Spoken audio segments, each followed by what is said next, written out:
3000 वर्ष पुराने सिक्के, और वो भी बेस्ट कंडीशन में, किसी म्यूजियम में भी देखने को नहीं मिले। ये क्या है कि नए आज के पैसे को देकर पुराने सिक्कों को खरीदना, ये उल्टा क्रम है।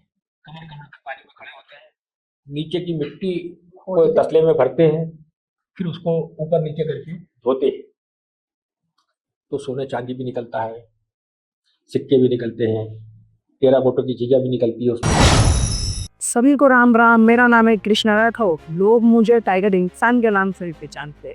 लोग करते होंगे सिक्कों का कलेक्शन। हम आपको एक ऐसे से मिलाएंगे जिसने सिक्कों का कलेक्शन नहीं, सिक्कों का महा कलेक्शन कर रखा है। हम इनवाइट करते हैं हमारे शो पे श्री गिरीश शर्मा जी को। श्री गिरीश शर्मा जी, आपका हमारे शो पे बहुत बहुत स्वागत है। धन्यवाद। आप हमें बताएं सबसे पहले तो कि आपको इस चीज़ में रुचि कैसे आई? ये क्या चीज़ है सिक्कों का कलेक्शन? लोग बहुत सी चीज़ों का कलेक्शन करते हैं, बट आपको सिक्कों का कलेक्शन में रुचि कैसे है? दरअसल ये हमारे पैतृक संस्कार है। जब मैं थोड़ा बड़ा हुआ तो मुझे हमारे घर की लक्ष्मी पूजा में कुछ सिक्के देखने को मिले। मैंने चमत्कार भाव से वो सिक्के देखे। जिज्ञासा पैदा हुई कि आखिर ये सिक्के क्या है। फिर मैंने साहित्य खोजा, उसका बड़ा मुश्किल था। तब मुझे जानकर बड़ा आश्चर्य हुआ कि उसमें कुछ सिक्के 1600-1700 साल पुराने, मतलब हमारे परिवार की विरासत पुरानी। जिज्ञासा और बड़ी, बाजार में ढूंढे, अलग अलग सोर्सेस से उसके बारे में जानकारियाँ हासिल की और ये शौक चलने। ये क्या है कि नए आज के पैसे को देकर पुराने सिक्कों को खरीदना, ये उल्टा क्रम है। हमारे इस हॉबी में बहुत से लोग पुराने सिक्के बेच के नए रुपए खरीद, लेकिन मेरा ये उद्देश्य नहीं। मैंने 52-53 साल से ये कलेक्शन किया है। इसमें हिंदुस्तान के सबसे ज़्यादा दुर्लभ और प्राचीन सिक्कों का बहुत ही व्यापक संग्रह है। 3000 वर्ष पुराने सिक्के, और वो भी बेस्ट कंडीशन में, किसी म्यूजियम में भी देखने को नहीं। बड़ी लगन और बड़ी साधना के साथ में और जेब खर्च बचा के सिक्के खरीदने का काम किया है। अब आप पूछेंगे उससे अगला सवाल यही कि आखिर इतने सिक्के आपको मिले कहाँ से? एक जनरल सवाल है। तो सिक्के कुछ तो खुद ब खुद आए। जब मैंने लोगों से बातचीत की, भाई कुछ सिक्के हो तो मुझे दीजिए। फिर उनका जो ओरिजिनल सोर्स है वो है हमारे प्राचीन धार्मिक स्थल। अच्छा। भारत में एक परंपरा है कि जब हम लोग किसी पवित्र नदी पर पहुंचते हैं या क्रॉस करते हैं, बस से, गाड़ी से, काई से, तो जेब से एक सिक्का निकाल के उसमें डालते हैं। अब ये परंपरा हजारों सालों से चली आ रही। हमारे पूर्वज जिसकी जैसी श्रद्धा होती थी, वैसा वहाँ गंगा में, नर्मदा में, क्षिप्रा में, यमुना में, कावेरी में, जहाँ भी वो जाते थे वहाँ वो गुप्त दान करते थे। पंडा उनको बीच सब नदी की धार में ले जाता था, कहता जो जजमान आपकी श्रद्धा हो दान कर। उस वक्त नदियाँ बहुत गहरी होती और उसमें जीव जंतु भी ज़्यादा हो,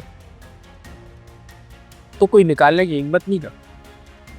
वो सिक्के सदियों तक उसी में रहते थे। नदी की तलहटी में जमे रहे।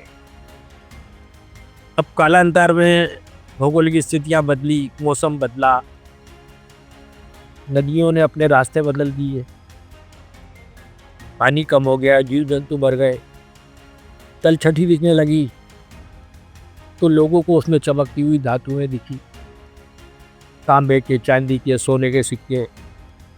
तो दो कौम तैयार हो गई, दो जातियां तैयार हो गई। एक का नाम है धूल धोए भूल गए। हाँ, आज भी बहुत से लोगों का समय है। अच्छा। और दूसरे हुए नियार गिर, एक हिंदू है एक मुस्लिम है। अच्छा। इनका धंधा ही मुख्य रूप से यही रहता है कि ये नदियों में जाते हैं, कमर कमर तक पानी में खड़े होते हैं, नीचे की मिट्टी को तसले में भरते हैं, फिर उसको ऊपर नीचे करके धोते हैं, तो सोने चांदी भी निकलता है, सिक्के भी निकलते हैं, 13 बोटों की चीज़ें भी निकलती है उसमें से। वो फिर मार्केट में भंगार वाले को, सुनार को, उनको बेच देते। मैंने ये किया कि मैं उन लोगों के घरों तक डायरेक्ट चला गया। अच्छा। और वो चीज़ें मुझे नेचुरल अवस्था में मिली, वो बाज़ार के मुकाबले सस्ती मिली, लेकिन फिर भी मैंने उनको अच्छा पैसा किया। तो ऐसे पूरे मध्य प्रदेश में तो मेरी पकड़ हो गई और मैं सिक्के खरीदता रहा। तो फिर बहुत से ख़राब भी आते थे, बहुत से 4-4, 5-5 हो जाते थे एक तरह के, तब भी मैं उनको जोड़े चलता, ऐसे करके कि व्यापक कलेक्शन तैयार। अभी आपके पास कितने सिक्कों का कलेक्शन है? ये 1.5 लाख का जो आंकड़ा है, अच्छा। ये 4-5 साल पुराना है। 1.5 लाख सिक्कों का कलेक्शन है फिलहाल आपके पास? और बढ़ गए हैं उसमें, और रोज 10-5 सिक्के और जुड़ जाते हैं। अच्छा। लेकिन मैं करता हूँ सिर्फ एंशियंट यानी ईसा पूर्व के से लगाकर 500 ईस्वी तक, गुप्त काल तक। हालांकि मेरे पास मुगल सल्तनत, Maratha states, princely states, British काल और आधुनिक काल के भी सिक्के, विदेशी सिक्के भी हैं, लेकिन मेरा मुख्य कंसंट्रेशन प्राचीन। इसी प्राचीन पे मैंने ये पुस्तक लिखी है, जो भारत के प्राचीनतम गणराज्य थे। आजकल बात चल रही है ना, लोकतंत्र बचाओ, लोकतंत्र बचाओ। तो लोकतंत्र तो हमारी आत्मा में है, हमारे प्राचीन इतिहास में है। ये जो सारे संगठन के राज्य थे, सिटी स्टेट्स, हाँ, ये सब लोकतांत्रिक राज्य थे। इनमें कोई तानाशाही नहीं थी, कोई हुकूमत नहीं थी। ये आपस में विचार विमर्श करके सरकार चलाते थे। इनकी अपनी अर्थव्यवस्था थी, सेना। तो ऐसे सिक्कों की स्टडी करना ये बहुत ही कठिन काम है, क्योंकि इस पे जो लिपि है वो हजारों साल पुरानी ब्राह्मी लिपि, जो अशोक और उसके बेले भी चलती थी, गुप्त काल तक चली।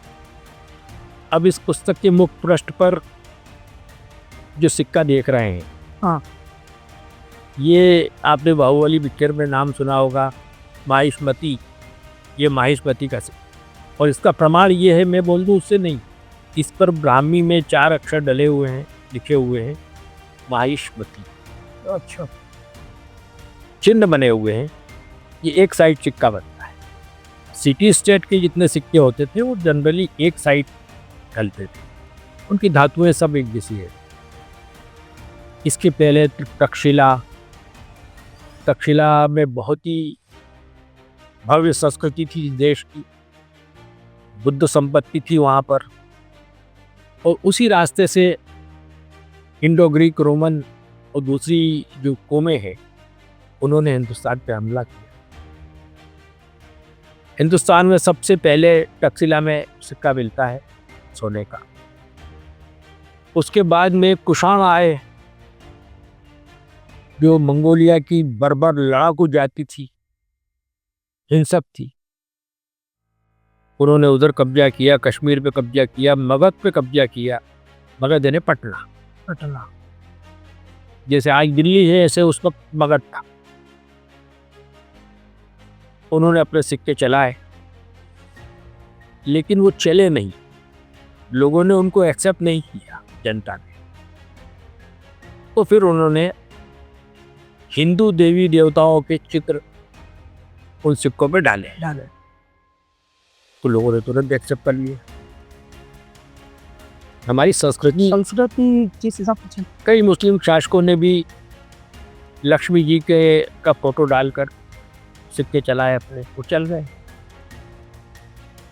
तो हमारा सिक्का दुनिया भर में सबसे ज़्यादा है, भारतीय सिक्का, क्योंकि यहाँ राजाओं की अभी तक सूची लिस्ट कंप्लीट नहीं हो पाई।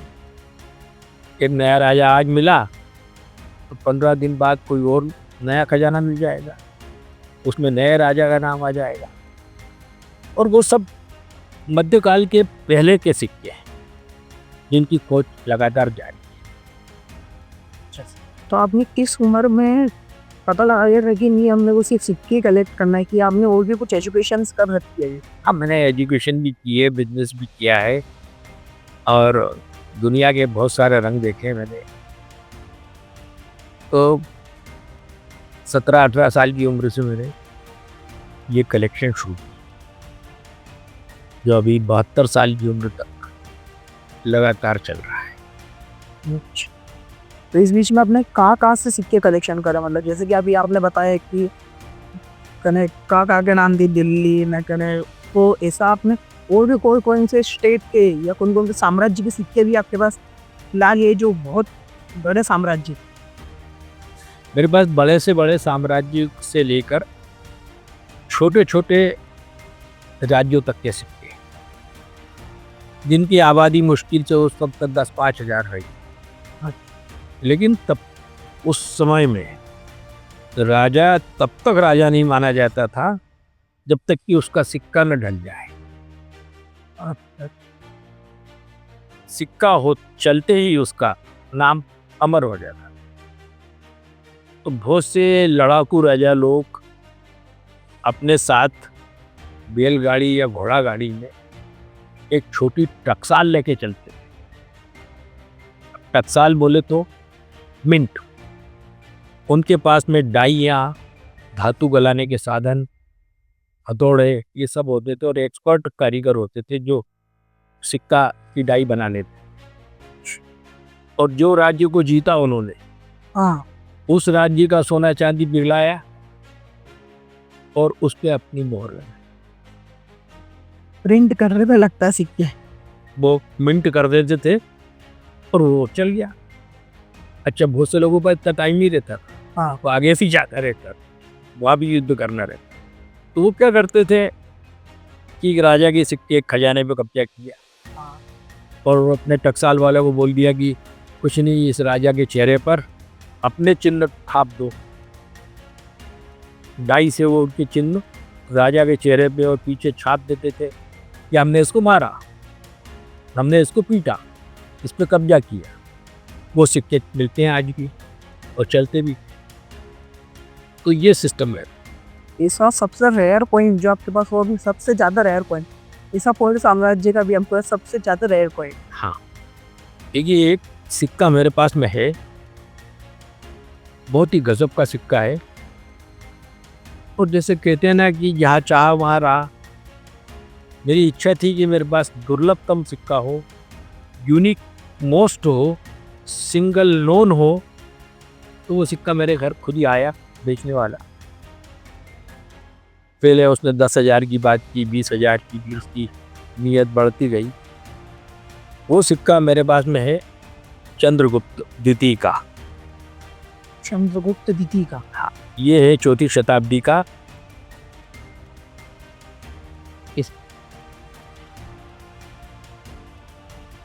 आपने पूछा कि सबसे दुर्लभ सिक्का कौन सा है।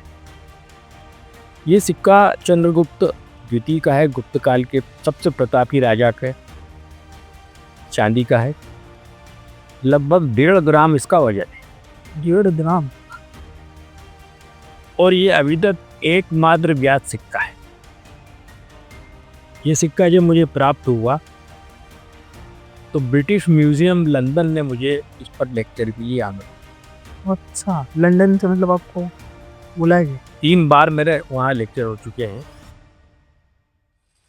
और इस सिक्के ने मुझे विश्व विख्यात किया। चंद्रगुप्त के दूसरे सिक्के भी हैं, सोने के भी हैं, चांदी के और भी हैं, लेकिन इस टाइप और इस वैरायटी का सिक्का ये एकमात्र है। इसमें राजा का युवा चेहरा है सामने की तरफ, पीछे एक महिमा मंडित गरुड़ है।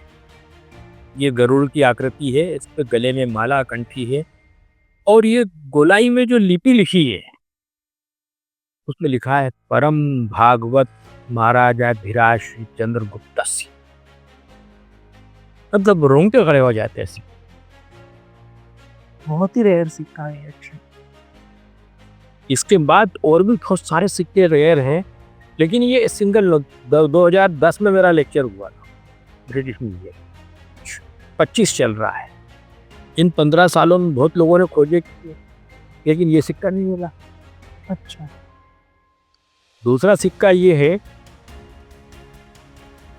भारत में स्त्री शक्ति का, नारी शक्ति का जो प्रभाव है वो 2000 साल पहले के इस सिक्के में। ये रानी नागनिका का सिक्का है।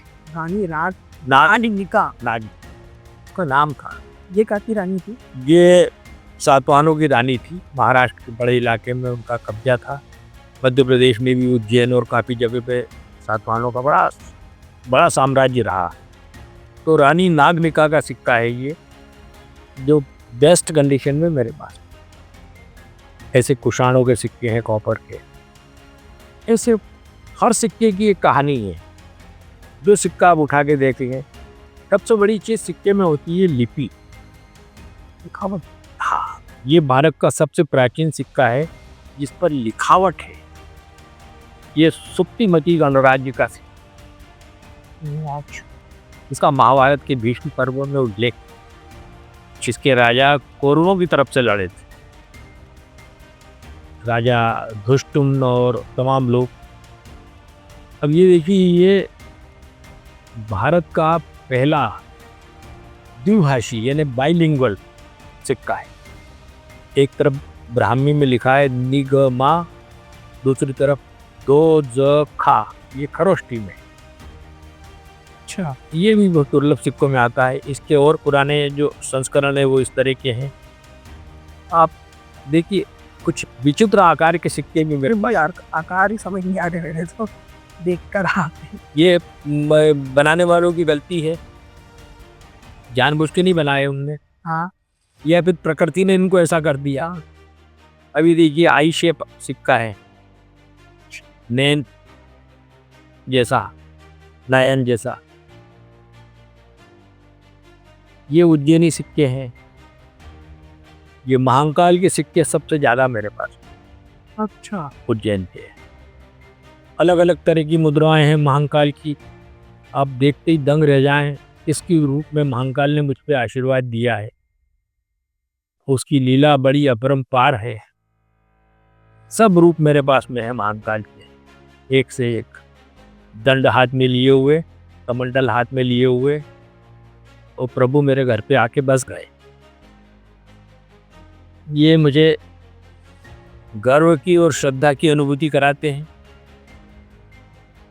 क्या रूप है! आप देखिए, जब इतने साधन नहीं थे, डाई बनाने के इतने सिस्टम नहीं थे, औजार इतने बारीक नहीं थे, फिर भी सिक्के सुंदर से सुंदर बने हैं। जो कहना चाहता था मिंट मास्टर, वो उसने कहा और उकेरा उसको। आज 2-2.5 हज़ार साल बाद भी ये सिक्के ऐसे लगते हैं जैसे अभी।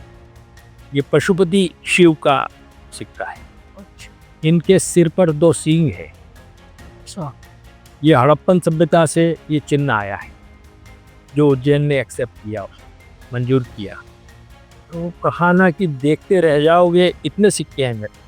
हमको सिक्कों का कलेक्शन है। आपको ऐसे ऐसे सिक्के जो इस समय ढूंढना भी मुश्किल हुई। ले ये सातवाहनों के हैं, पराता राजा है, हाँ, गोल्ड के कॉइन है, कुषाण के। कुछ कुछ सिक्के तो ऐसे है जो हमें पता भी नहीं है, जिन राजाओं के बारे में ना हमें किसी स्कूल में पढ़ाया गया है। ये इंडो ग्रीक लोगों ने हमला किया था। मेनेंडर करके एक राजा हुआ है। अच्छा, ये डियोडोटस करके एक राजा हुआ, गोल्ड का कॉइन है उसका। ये सिल्वर का है। अलग अलग गुप्त राजाओं के और भी सिक्के हैं। ये चंद्रगुप्त की कॉपर के सिक्के हैं, ये जो बताया था मैंने आपको। बहुत अलग अलग वेराइटीज़ है इसमें। देखिए आप शिलादित्य, हर्षवर्धन, ये इतिहास अब क्या हो रहा है देखिए कि हमारे देश में सबसे बड़ी जो कमजोरी आई, हाँ। वो कमजोरी यूँ आई कि हमने अपने पाठ्यक्रम से पिछले 60 सालों में हमने वो सब राजवंशों के नाम हटा दिए और मध्यकाल के सिर्फ मुगल लोगों के हमने उल्लेख किए।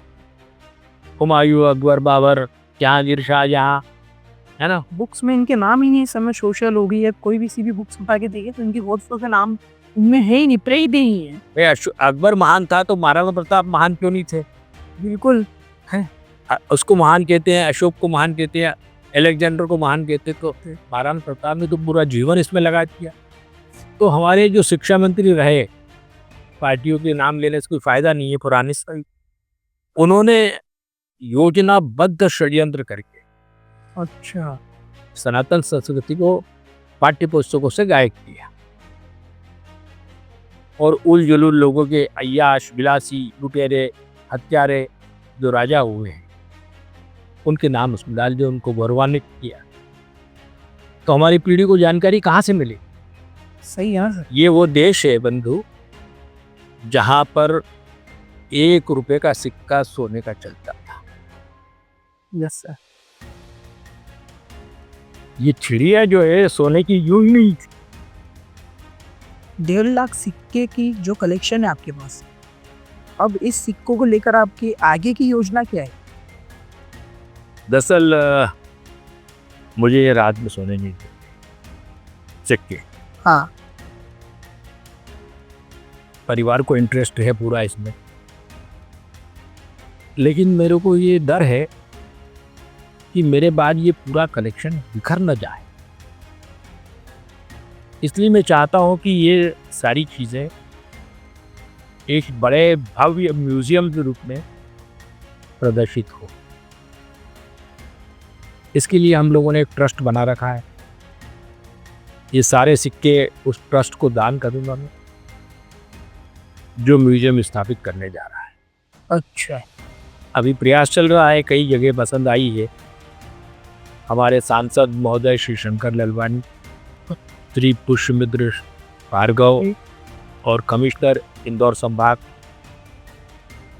इस प्रयास में है कि इंदौर के किसी प्रसिद्ध स्थल पर वो मुझे जगह उपलब्ध कराए जहाँ मैं इन सब का प्रदर्शन वैज्ञानिक विधि से कर सकूं। योजना ये है कि ऐसे सिक्के रख देने से काम नहीं चलेगा।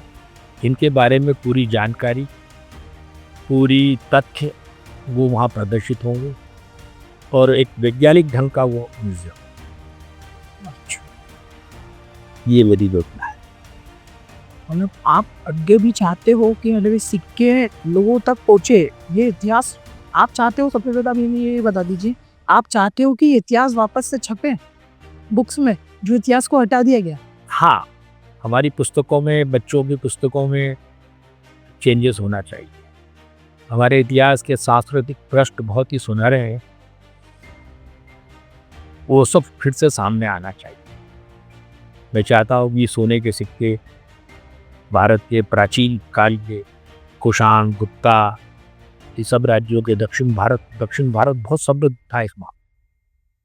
वहाँ सोने के सिक्के बड़ी मात्रा में पाए जाते हैं, वो सब किताबों के अंदर आए, उनसे संबंधित साहित्य जो है वो पब्लिश हो, ताकि हमारी जो जनरेशन है आने वाली वो उसको पढ़ सके, देख सके और एक छाती चौड़ी करके गर्व महसूस कर सके। सही है सर।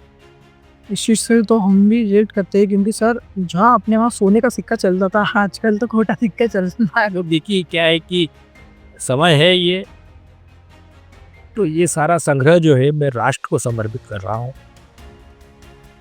ताकि ये राष्ट्र की आने वाली जो पीढ़ियाँ हैं, आज मैं इसको सबको बेच के करोड़ों रुपए कमा सकता हूँ, इकट्ठे हो सकते हैं, मेरे पास साधन भी है, मेरे पास परिचय भी है। लेकिन अब इस 72 साल की उम्र में इतने पैसे को लेके करूँगा क्या मैं? एक सोचने का सवाल। सही है। हमारा खर्च कितना है? बहुत मामूली। बच्चे अपने रोजगार पे हैं, बच्चियों की शादी हो गई है, घर का मकान है, घर की गाड़ी है, और क्या चाहिए। सही है सर। हाँ, खर्चा दाल रोटी का निकल आता है। तो इनको बेच के अगर 10-20-50 करोड़ रुपए इकट्ठे हो गए तो वो दुरुपयोग ही होगा पैसे। दुरुपयोग ही होगा सर। विदेश यात्राओं में निकल जाओ, हेलीकॉप्टर खरीद लो या कारें खरीद लो, महंगा बंगला बना लो, वो सब यहीं रह जाना है। उसके बाद कोई याद नहीं करेगा अपने को कि साहब इनके पास में 1 करोड़ की कार थी, कोई भी याद नहीं करेगा। लेकिन वो लोग जरूर याद करेंगे जो मेरा म्यूजियम देखेंगे। जब जब आपका म्यूजियम देखा जाएगा, जब जब आपका नाम आएगा चेहरों की लफ्ज पे आएगा कि नहीं यार इनके सिक्के इनने जमा करे थे जमा। और जमा कर लेना कोई बहुत बड़ी बात नहीं। हैदराबाद के निज़ाम जो है वो दुनिया के 4थे नंबर के अमीर थे। अच्छा। उनके पास मुर्गी के अंडे के बराबर गिरे थे, लेकिन आज कौन याद रखता है? नहीं रखता ना सर। है। लेकिन भामाशाह जो व्यापारी थे उनको दुनिया याद क्यों करती है कि उन्होंने अपना सर्वस्व दान कर दिया था सिक्को। मराठा को। अच्छा। तो ये है हमारा इतिहास। इसको सहेजना, इसको संभालना, ये अब नई पीढ़ी की जिम्मेदारी। इसको आगे बढ़ाना, क्योंकि बहुत सारे राष्ट्र जो हैं वो नष्ट हो गए, उनकी संस्कृति, उनका इतिहास खत्म हो गया है, क्योंकि वो अपना इतिहास भूल गए थे। उन्होंने अपने इतिहास को जिंदा रखने का कोई काम नहीं किया। हिंदुस्तान का इतिहास जिंदा है 7-8 हजार सालों से। इसको सुरक्षित रखना जरूरी है। आज के समय में जिस तरह की धार्मिक प्रवृत्तियां चल रही है इस देश में, हिंदुस्तान की आत्मा को कुचलने वाली, उनके चलते हिंदुस्तान की युवा पीढ़ी को जागृत होना पड़ेगा। इस सिक्कों के माध्यम से संदेश देना चाहता हूँ कि अगर इस इतिहास को संभाला नहीं तो इतिहास का जगह नहीं मिलेगी। सही। पूछेगा ही। यूनान मिट गया, रोम मिट गया, मिस्र मिट गया, लेकिन हिंदुस्तान की ताकत अभी भी कायम है।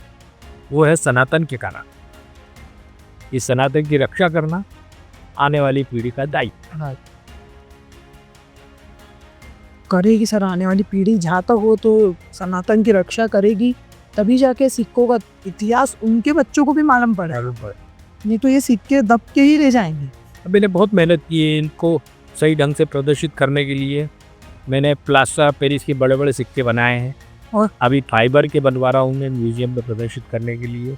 और इस तरह से मैंने छोटे लीफलेट भी निकाले हैं जिस पर सिक्कों का पूरा विवरण है।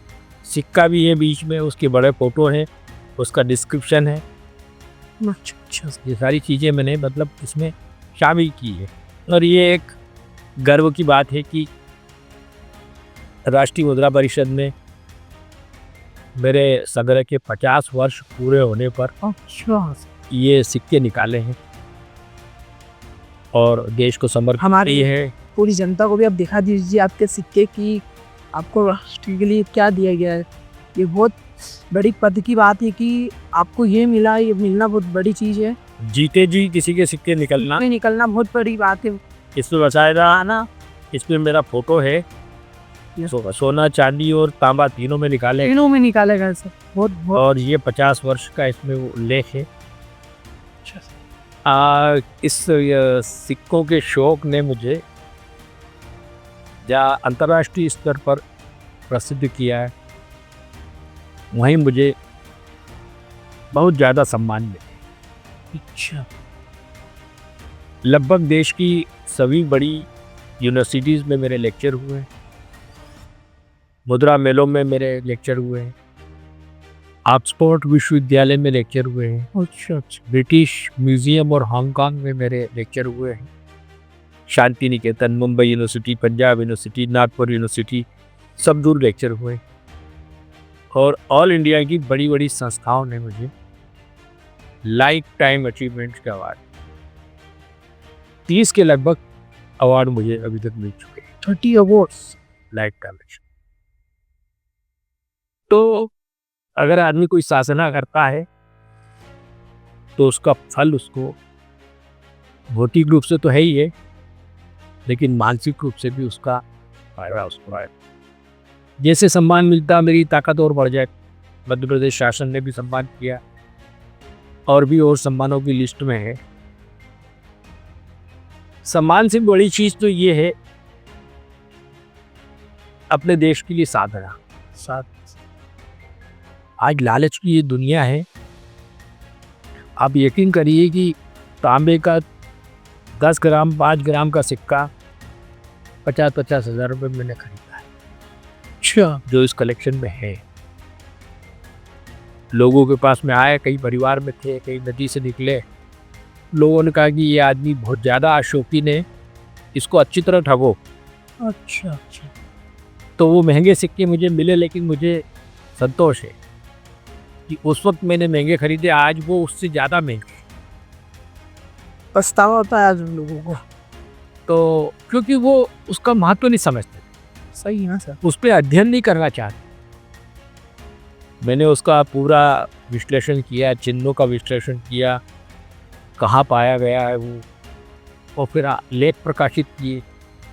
अभी एक उदयपुर की यूनिवर्सिटी में लेक्चर हुआ मेरा, प्राचीन भारत के सिक्कों पर पर्यावरण के चिन्ह। कम से कम 40-50 सिक्के मैंने अपने कलेक्शन किए, उससे प्रदर्शित किए पावर पॉइंट से। लोगों ने बहुत अप्रिशिएट किया। हजारों साल पहले भी हमारे जो पूर्वज थे वो पर्यावरण के बारे में चिंतित थे। उन्होंने अपने सिक्कों पे जल, जंगल, जंतु, इन सब चीज़ों का समावेश किया ताकि आने वाली पीढ़ी पहले से होशियार रहे। और वो खतरे आज हम देख रहे हैं। ऐसी कई चीज़ें हैं। एक सिक्का इतिहास का चलता फिरता गवाह है। आज उज्जैन में मुझे मुगल काल के सिक्के मिल जाते हैं, रोमन काल के मिल जाते हैं, क्षत्रप काल के मिल जाते हैं।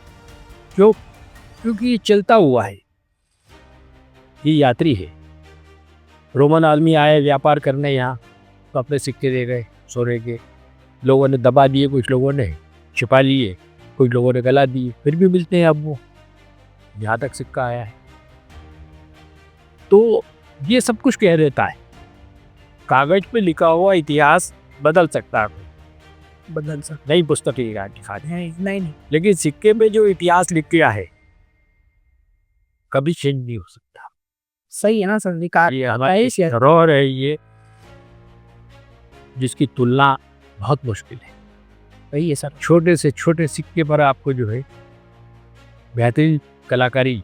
हाँ जी सर, भी आपने मुझे दिखाया, कुछ सिक्के भी बताया सर ने जिन पे बहुत सी इतने छोटे सिक्के और उन पे बहुत अच्छी कलाकारी चीज़ें बनी हुई है। उस चीज़ को तो आप ही देख सकते हो, इतनी गौर से उस चीज़ को पहचान ले सकते हो। सबसे बड़ी पॉइंट तो ये मेरे लिए आपके पास कि आप पढ़ कैसे लेते हो कि नहीं वो चीज़ लिखी है।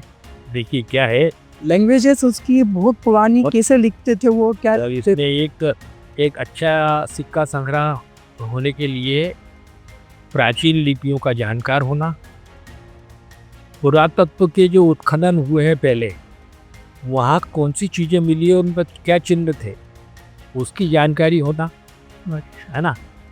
चित्रों की जानकारी होना, अच्छा फोटोग्राफर होना, हाँ, फिर अच्छा लेखक होना, उसके बारे में स्पष्टीकरण देने की क्षमता होना, उसके लिए अध्ययन करना।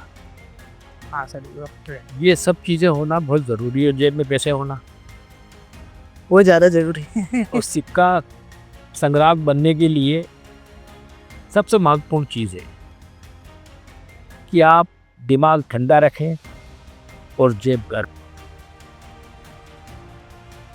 ठंडे दिमाग से सिक्का खरीदें, लेकिन जेब गर्म हो, आपको कोई नहीं हरा सकता। सही है सर।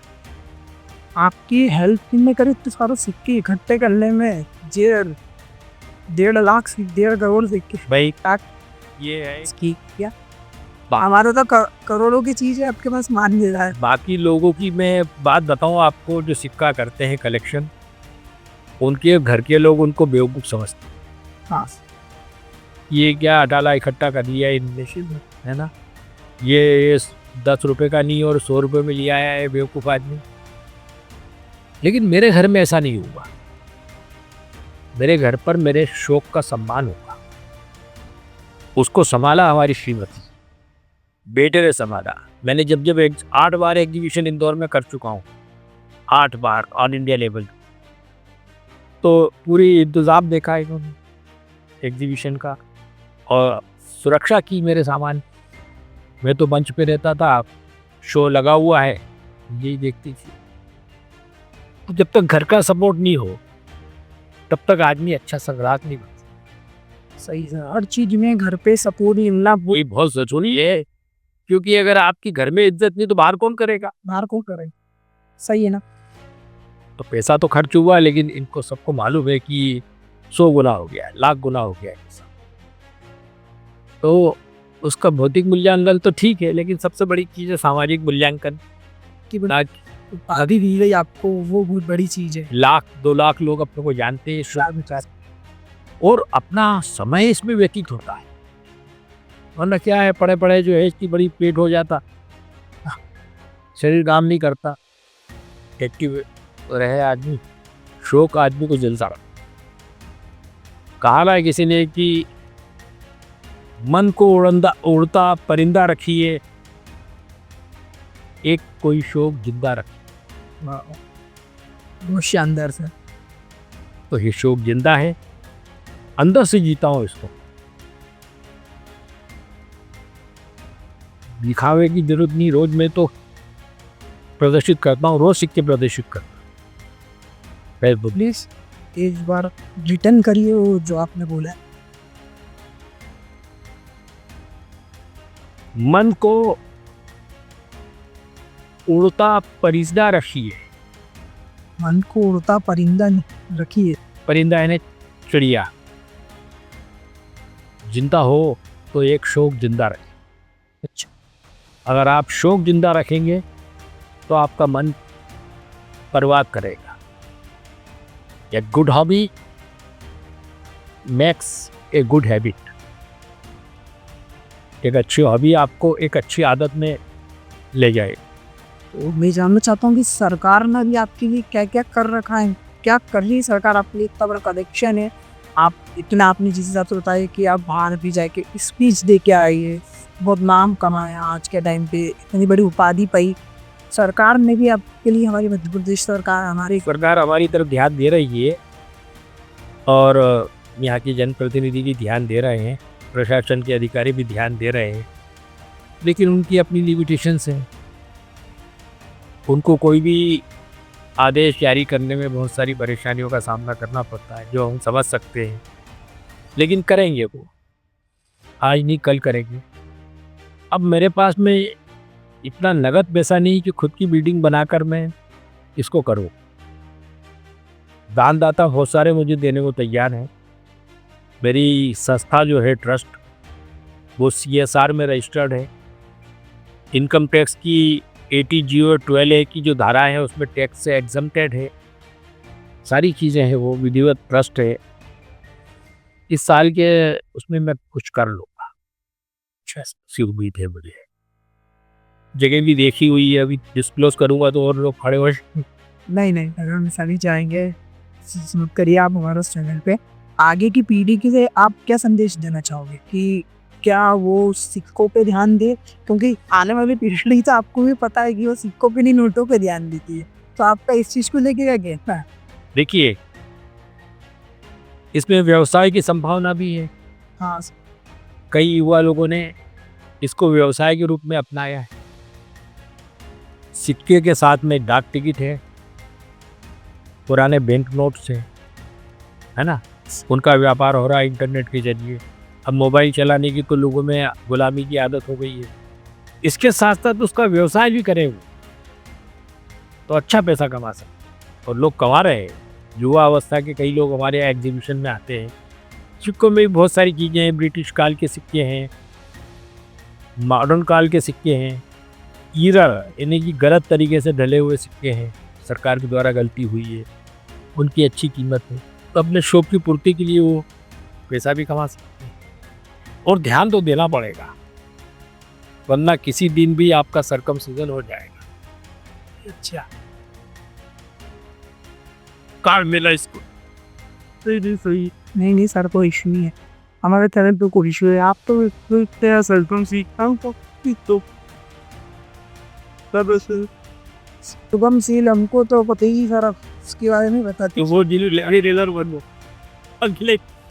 लेकिन जो विरोध करने वाले उनको पता है। हाँ तो सर उस चीज के लिए तो आज दूसरे समाज हो तो फुल प्रेशर फन। ये तो भाई एक देश यही बचा हुआ है। दूसरा बुद्ध देश जो है, बुद्ध साम्राज्य वाले जो देश है पूर्व के, पूरा दुनिया के, वो बचे हुए हैं। बाकी तो सब तरफ फैल रहे हैं अंदर ही अंदर। और सनातन संस्कृति पर तो हर आदमी हमला कर रहा है। वो धर्म परिवर्तन कर रहा है, वो कर रहा है, वो कर रहा है, वो अपराध कर रहा है, वो दबा रहा है, नौजवानों को नशे का गुलाम बना रहा है। ये सारी चीज़ें चल रही हैं। और हमारी न्यायपालिका भी थोड़ी जागृत हुई है अभी, लेकिन उसमें भी तथाकथित सेक्युलर लोग बैठे हुए हैं। सबसे पहले इस देश में अगर कोई मारे जाएंगे दंगों में, तो वो सेक्युलर लोग मारे जाएंगे, क्योंकि निकट में वही रहते हैं उसकी। ये भी चीजें हैं। तो ये थी हमारे साथ एक छोटी सी कहानी गिरीश शर्मा सर जी की। और आप जो भी हमारी जनता को, जो भी आने वाली पीढ़ी को जो भी मैसेज अब देना चाहते हैं, आप बिल्कुल दीजिए।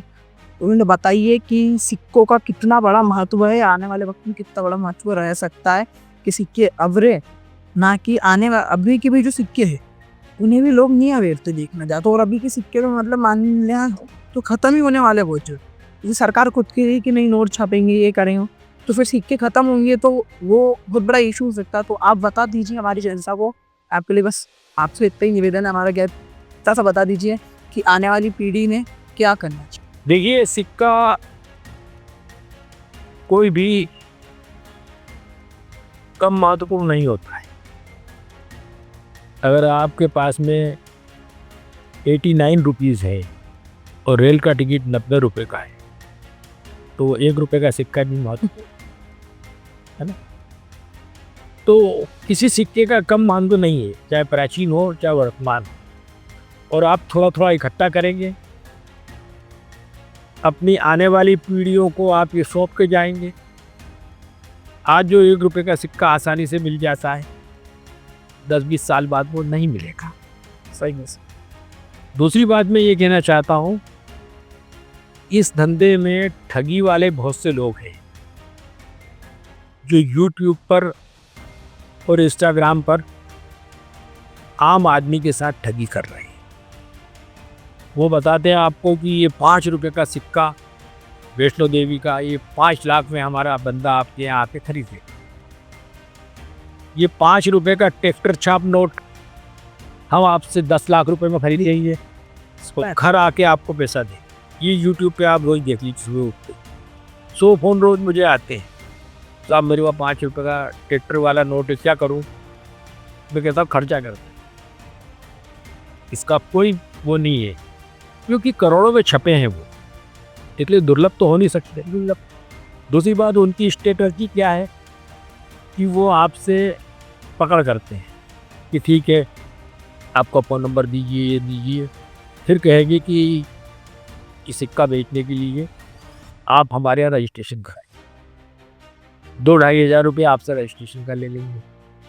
उसके बाद में फिर आप पीछा करोगे उनका, तो कहेंगे कि देखिए हम लोग वो नोट लेके आ रहे थे, सिक्का लेके आ रहे थे, एयरपोर्ट पे पकड़ लिया हमको, वो GST के 2 लाख रुपए देना पड़ेगा। आदमी रोते गाते देता है 2 लाख रुपए, उसको लगता है 5 लाख आएंगे, बस उसके बाद फ़ोन बंद हो जाता है आपका। ये लगातार ठगी चल रही है। दूसरा क्या है कि कुछ लोग जो हैं वो नकली सिक्के बना रहे हैं।